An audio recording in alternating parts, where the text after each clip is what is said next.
बिस्मिल्लाहिर्रहमानिर्रहीम। Wave motion का ये चैप्टर है। आईटी फर्स्ट ईयर में ये वेव मोशन पढ़नी नहीं है, बाकी तमाम फर्स्ट ईयर के लिए चैप्टर नंबर 5 होगा और इलेक्ट्रिकल सेकेंड ईयर में ये चैप्टर पढ़ना है तो उसके मुताबिक ये चैप्टर नंबर 3 होगा वेव मोशन। और उसके मैं न्यूमेरिकल आज करवा रहा हूँ। मैंने ये महसूस किया कि हो सकता है कि आपको कुछ प्रॉब्लम्स इसके न्यूमेरिकल में आए, कोई मुश्किलात आए। तो एक तो ये कि जो इसके इम्पोर्टेंट फार्मूले हैं मैंने वो लिखे हैं और एक फार्मूले को मैंने प्रूव भी कर रहा हूँ मैं। तो जो न्यूमेरिकल्स हैं, पहला न्यूमेरिकल तो बहुत आसान है। टाइम पीरियड है सिंपल पेंडुलम का t = 2 pi l over g, simple pendulum of length l। ये पहला न्यूमेरिकल जो है आपके पास वो इस फार्मूले का है।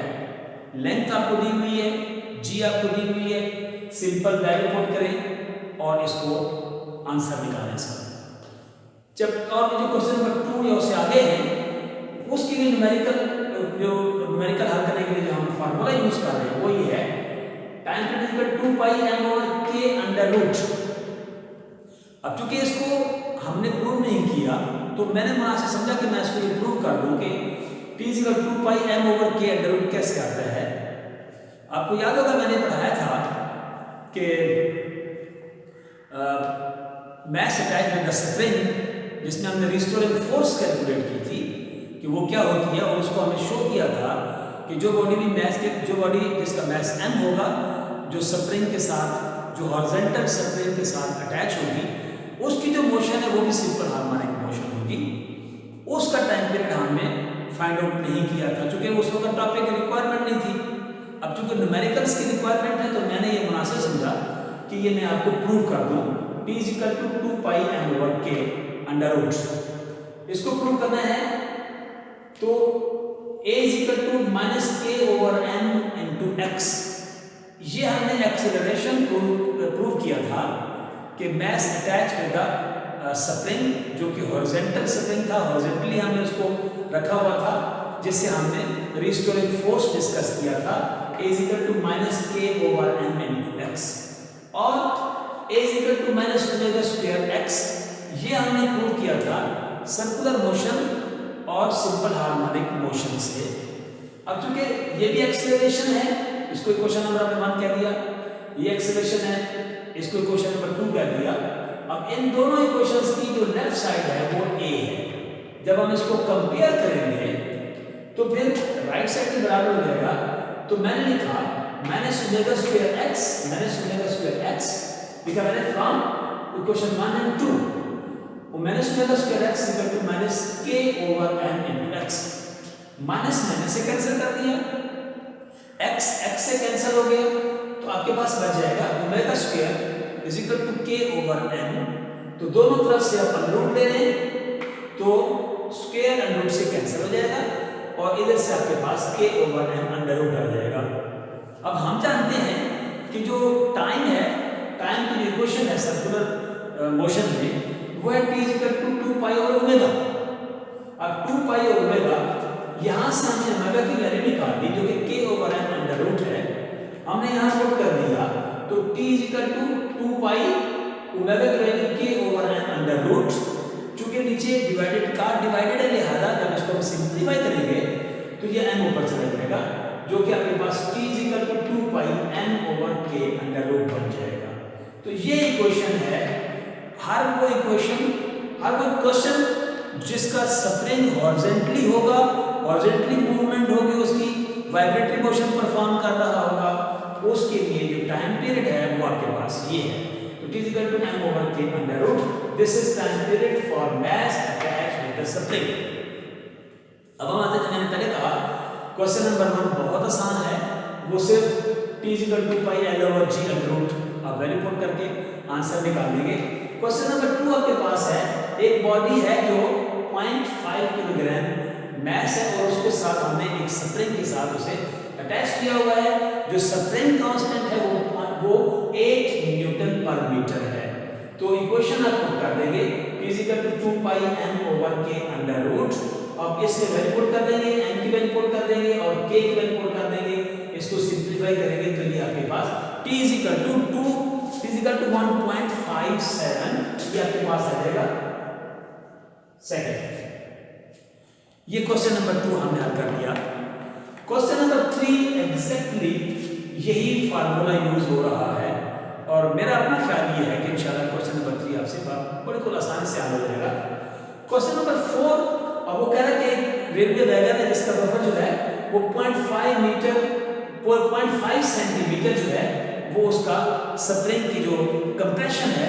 अब रेलवे जो वैगन है, आपने देखा होगा कि एक रेलवे वैगन या डब्बा दूसरे डब्बे के बीच में उनको जब कनेक्ट करते हैं तो एक स्प्रिंग वहां से बाकायदा तौर पे उनके साथ अटैच हो रहा था, और वो जो जब एक दूसरे को प्रेस करते हैं तो उनके अंदर स्प्रिंग के साथ जो हुक्स लगे होते हैं वो उसके जिसको हम जनरली आप कह सकते हैं सिलेंडर, तो वो सिलेंडर की शक्ल में उस रेलवे वैगन के अंदर प्रेस हो जाते हैं या खोल जाते हैं।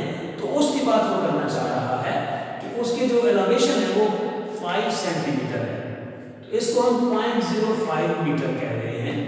इसको हमने स्टैंडर्ड यूनिट में हम कन्वर्ट कर गए, तो फोर्स जो उसके ऊपर लग रही है वो 200 न्यूटन है। उसका कहता है स्प्रिंग कांस्टेंट मालूम करें, तो फार्मूला हमारे पास क्या है, F = kx या k = F/x। तो k आपके पास 200 है और x आपके पास हमने यहाँ से 0.05 निकाल लिया। जब इसको सिंप्लीफाई करेंगे तो 4000 न्यूटन मीटर इसका स्प्रिंग कांस्टेंट आ जाएगा। ये क्वेश्चन नंबर हमने 4 कर लिया। क्वेश्चन नंबर 5 जो है वो ये है कि आपके पास एक मीटर जो है ना वो एक स्ट्रिंग है जिसके दोनों एंड्स को हमने बांधा हुआ किसी फिक्स स्पोक के साथ। जब हम उसको सेंटर से प्लग करते हैं तो उसकी जो पोजीशन बनेगी, न्यू पोजीशन बनेगी, वो ये बनेगी। क्योंकि ये सिर्फ कंप्रेशन है या सिर्फ ये इसकी जो है वो क्रस्ट है, तो हमने पढ़ा हुआ था कि consecutive distance between two crust, उसको हमने वेवलेंथ कहा था। तो उस हिसाब से सिर्फ एक क्रस्ट है, इस हिसाब से ये आपके पास जो है वो λ/2 आ जाएगा। तो λ/2 हम इसको, क्योंकि एक लूप हम बना रहे हैं, इसको हम λ1 भी कह सकते हैं। तो λ1 एक लूप बन रही है, वो कह रहे हैं लेंथ जो 1 मीटर है स्ट्रिंग की, और जो उसके अंदर फ्रीक्वेंसी प्रोड्यूस होती है वो 250 हर्ट्ज है।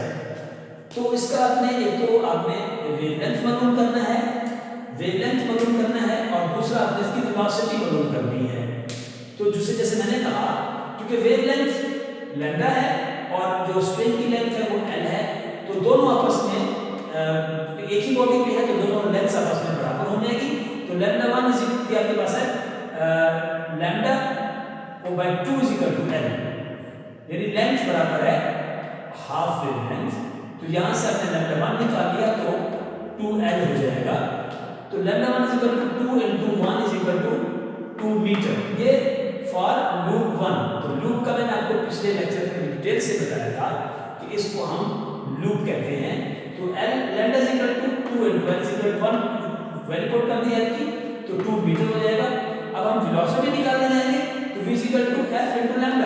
ये वेव इक्वेशन की मोशन है, वेव मोशन की इक्वेशन है, v = f × λ1। f की वैल्यू पुट कर दी, λ की वैल्यू यहां से निकाल ली, ये आपके पास होगा वेलोसिटी ऑफ स्ट्रिंग जो है वो आपके पास हो जाएगा 500 मीटर पर सेकेंड। तो चैप्टर नंबर 5 या चैप्टर नंबर 3 जो मैंने कैलकुलेट बताई, उसके जो इंपॉर्टेंट न्यूमेरिकल थे वो मैंने आपको हल कर दिए। उम्मीद है कि कोई इश्यू नहीं आएगा। अगर कोई इश्यू आए तो आप मेरे व्हाट्सएप नंबर पर मुझे मैसेज कर सकते हैं, और जीमेल पे भी आप मुझे रिक्वेस्ट भेज सकते हैं। इंशाल्लाह मैं आपको वो न्यूमेरिकल हल करके दूंगा। अगला जो चैप्टर हमारे पास होगा नेक्स्ट, जो इलेक्ट्रिकल सेकेंड ईयर के लिए होगा या बाकी जो क्लासेस होगी, वो इंशाल्लाह नेक्स्ट वीडियो में आपको बताऊंगा कि कौन सा आपने चैप्टर पढ़ना है। तब तक थैंक यू वेरी मच, अल्लाह हाफिज़।